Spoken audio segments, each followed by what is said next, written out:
আমরা পবিত্র মদিনায় এসেছি। তো এমন একটা দিনে এসেছি, রহমতের বর্ষণ হচ্ছে এখানে।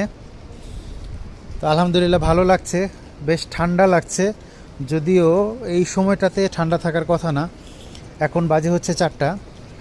তো আমরা এই তো আর একটা কথা জানিয়ে রাখি যে এই যে এলাকাটা, এই এলাকাটায় অনেকগুলো হোটেল পাওয়া যায়, যেগুলো খুব কম দামে সস্তায় 100 রিয়াল, 70 রিয়াল, 80 রিয়াল, আবার সময়ক্রমে আরও কমেও পাওয়া যায়। এটা 50 অথবা 60 রিয়ালেও পাওয়া যায়। মোটামুটি বেশ ভালো মানের হোটেল, নিজে একটু বিশ্রাম নেওয়ার জন্য, ব্যাগেজ রেখে আপনি মসজিদ আল নববীতে যাওয়ার জন্য এই জায়গাটা, এই স্থানটায় আপনারা থাকতে পারেন।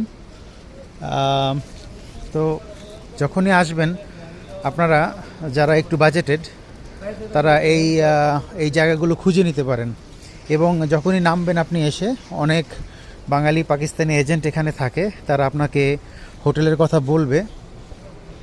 তো আপনি সেক্ষেত্রে যেটা করবেন সেটা হচ্ছে যে ওরা যা বলে সেই একই রেটে না যাওয়া, ওদের সাথে একটু দামাদামি করে তারপরে হোটেলগুলো ঠিক করা। ওরা যদি আপনার কাছে 120 চায়, সেই হোটেলটা হয়তো ওরা 70-80 রিয়ালে ছেড়ে দেয়।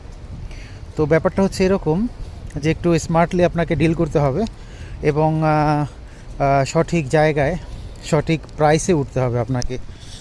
ইনশাআল্লাহ পরবর্তী কোনো ভিডিওতে আপনাদের কোনো প্রশ্ন থাকলে জানাতে পারেন, চেষ্টা করব উত্তর দেওয়ার। পরবর্তী ভিডিওতে আবার দেখা হচ্ছে।